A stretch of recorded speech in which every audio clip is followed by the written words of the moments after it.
Hello and welcome to the Gary Dunn Show for October 7th, 2025. I'm your host, Gary Smith, and on this show we'll take a look back at Saturday's action against Seton Hill, and then we'll look at all the standing scores and everything else going on in the PSAC, and then we'll break down this upcoming week's opponent, the Edinburgh Fighting Scots. And Coach, it's raining today, and it's quarter zip season for the rest of the year, so we made it. We made it to the second part of the season. Absolutely. Rainy day here in California, PA. It's give us a chance to practice with some wet balls today. Yep, and I'm sure the team is excited for that, being out in the weather, but we can't look at it practice without looking behind to this past week's game. I know in the PSAC we say every game is going to be a grind, and it sure was. Seton Hill came in and got the win Saturday at Adamson Stadium, and we talked a little bit about it last week, that their defense is something completely different, and it showed. Like, as a fan, I mean, I'm just looking out there and I'm like, these are some formations I've never seen before. So let's just go through the game. Great afternoon, great atmosphere at the stadium, but kind of like the first play, strip fumble, and then it just it seemed like after that it was almost like I think everything that could have went wrong. Now, you got to give Seton Hill a ton of credit. They came in here with a game plan and executed it. But it was just really a comedy of errors for us the entire day. We started off the first play of the game with a 37-yard run and fumble, which is very uncharacteristic of us. Defense had given up a drive the first play of the game, but we blocked the first series of Seton Hill after that, and we blocked a field goal. We had another good drive where we ended up turning it over again on the plus side of the field. Just wasn't the start that we were looking for. You got to give Seton Hill credit. They played really well, and I think once they started playing well and started believing, we knew we were going to be in for a dogfight the entire day. And at the end of the day, I talked to the team yesterday about we lost all the critical things. We lost the turnover battle. We lost the field position battle. We lost the critical down, third and fourth down battle. We lost the field possession battle. And when you do that in this league, you're not going to win. It's something that we've got to get better at. But everything that could have went wrong, and we've got to respond. And we talked a little bit, too, last week in the preview about their ground game, and it really showed up. Kyron Criggett, we said, and we knew from last year what kind of a player he was, and both him and their quarterback, Darren Carter, who had 102 yards, Craig had 155 yards. They really just churned it out. Explosive plays, and it cost us there. Craig is a really good running back, as good as anybody in the league, and has been for the last 3 or 4 years. But we gave up the long, explosive play at the end of the game. I think it was a 50-yarder, if I'm not mistaken. We had him for 3rd and 18 and gave up a 40-yard run to the quarterback. Those are just plays you can't have if you're going to win a football game in this league.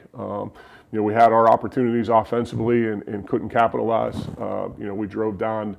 We're on the fringe of field goal range, 47 yards from the left hash. Didn't feel great about that. Went for it on 4th down there, thinking, okay, we've got 3 timeouts. If we don't convert this 4th and 5, we get a stop. We still have 3 timeouts, and we're down 2. But the game just didn't play out that way, and you got to give. The other thing I talked to the team about is they won the 4th quarter. We pride ourselves on playing 60 minutes around here, and I'm not saying our kids didn't play hard, but when we had opportunities to make plays in all 3 phases, we didn't do that. I thought, when we chart our special teams, they carried the day special teams wise for the most part.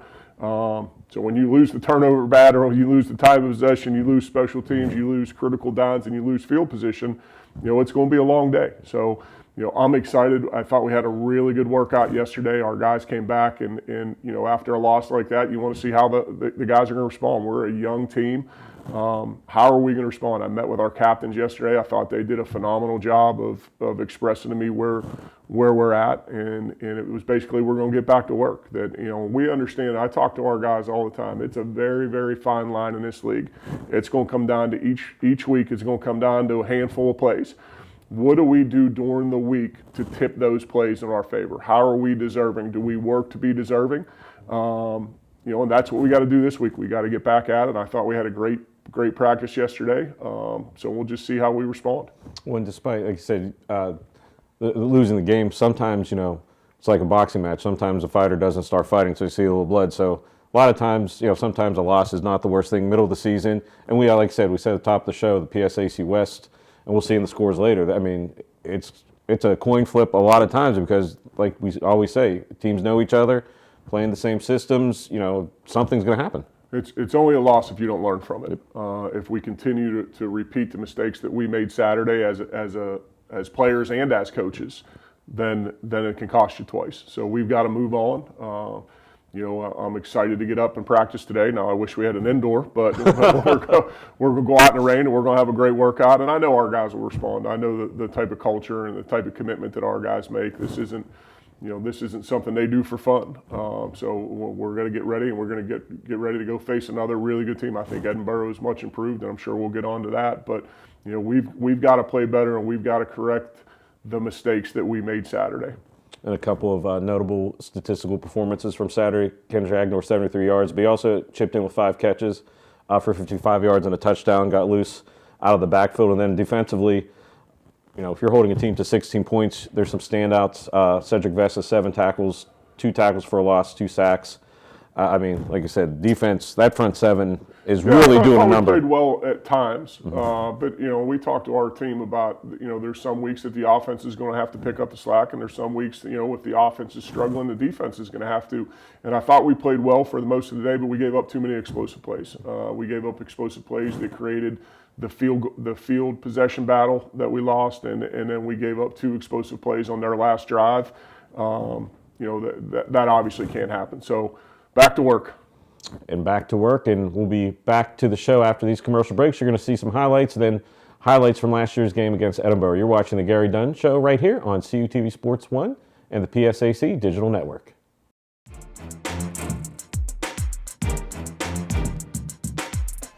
Purcell is just going to hand off to Agnor to start. Agnor breaks a tackle and has a bunch of space. Agnor up the field, has one man to beat, loses the football. And it's going to be recovered by the Griffins.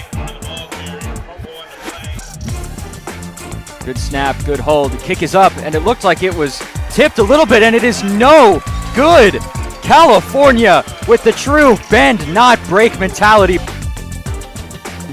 Purcell looking to fire again. This time intercepted.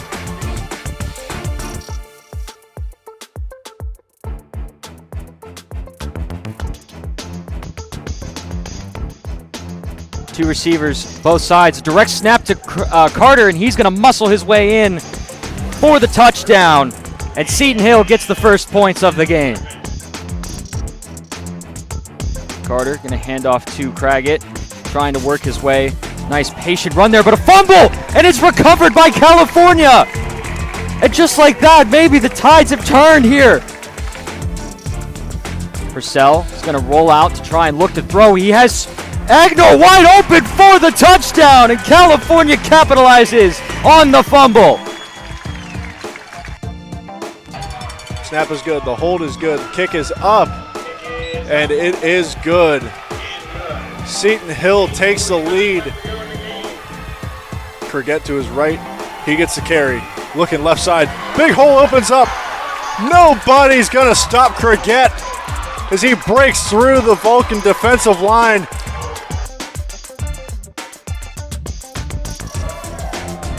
Hill drops, looking left, steps up. He is sacked, ball is out, and Seton Hill recovers.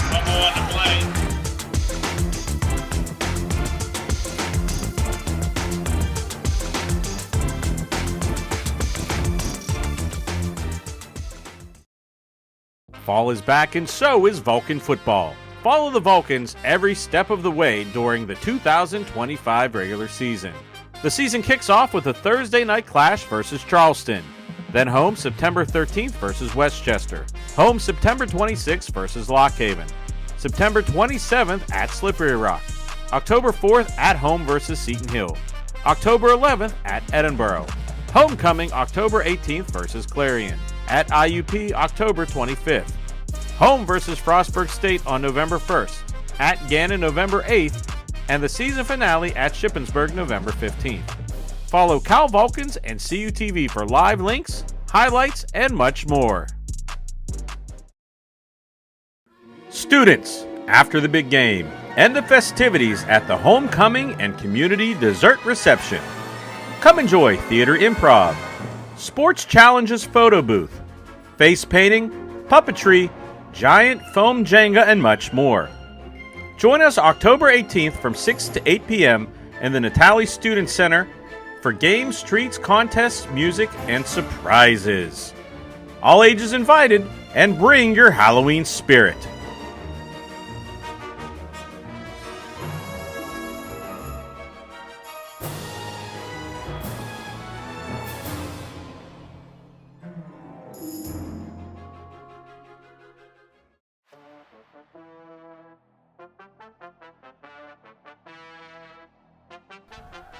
Black looks over the top, over the middle. Is it cut? Touchdown!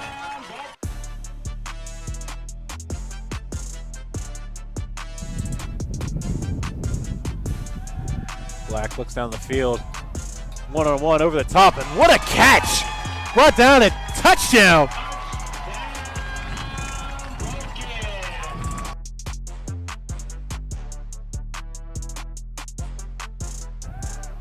We'll look over top. Pass is caught. And a touchdown. Black will keep it himself on the keeper. And he's in for a touchdown. We'll bounce it outside. And it will be a touchdown.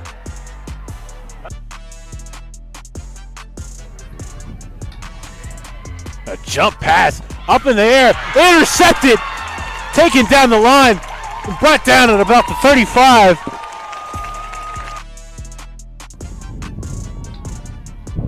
Black to McCann. McCann bounces it inside, takes it up, touchdown Vulcans.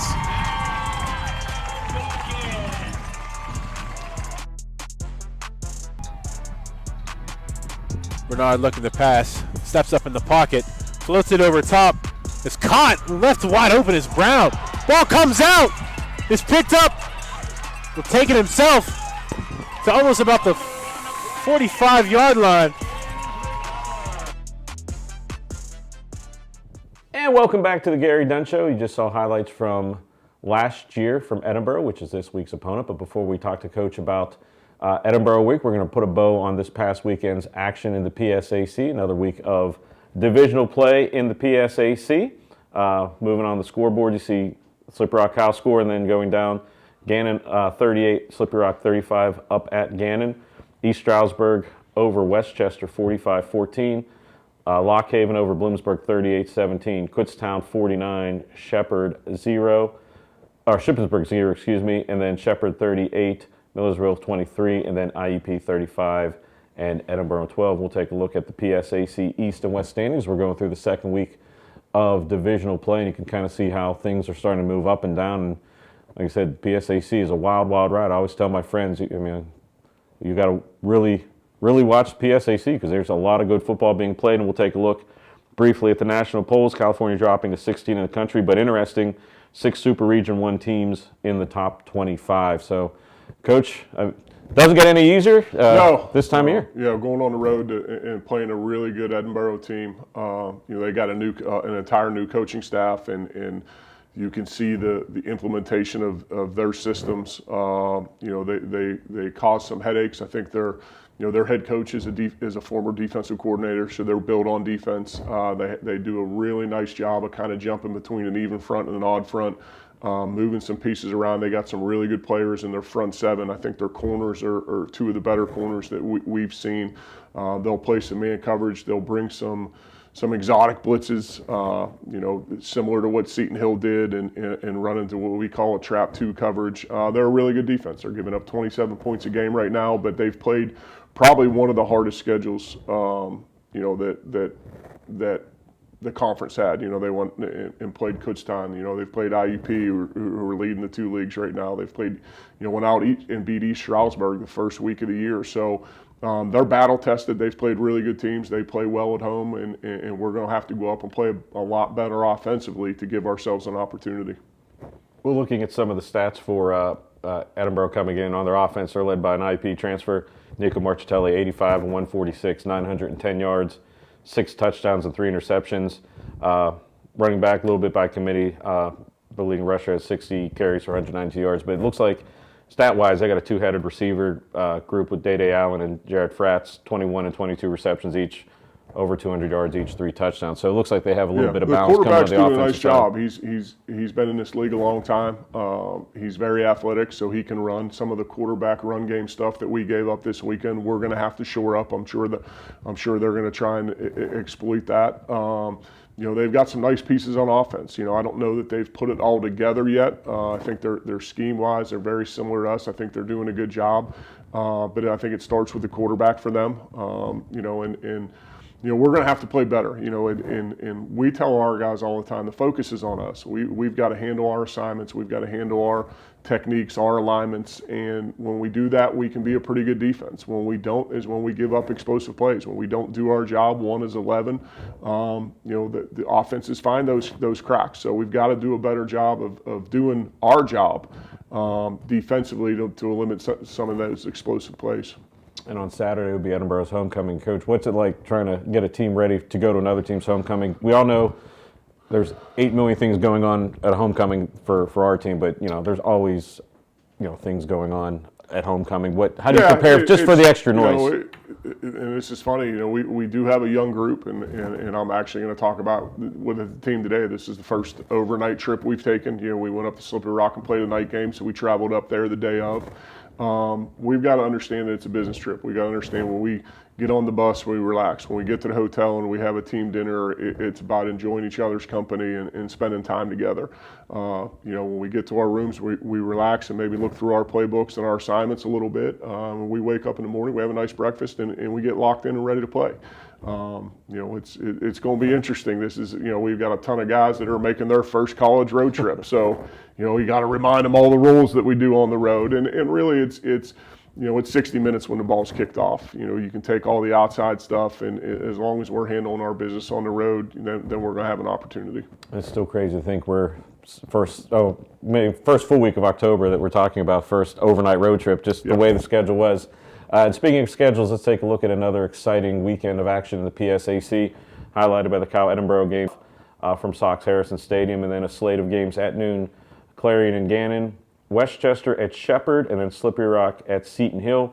1 o'clock kickoff, Millersville and Shippensburg, and then Kutztown Lockhaven at 6 o'clock, and Bloomsburg at East Stroudsburg at the 6:05 kickoff. And Coach, you had a few seconds there. What do we tell Vulcan Nation about coming on up and supporting the Vulcans? Easy drive up 79, right? Going to be a beautiful day. The weather looks great. Nothing better than the greater Erie area in the fall, right? As long as it's not in January, December or January. But no, this group's going to respond. We're going and facing a really good team. I think their head coach has done a really good job of implementing his systems. I think, they play extremely hard. You can see it all over their film. They're a good football team. They've lost some games, and they were kind of up and down early in the year, but the East Stroudsburg win was a good win. We've got to go play our best football, and having Vulcan Nation on the road with us always helps.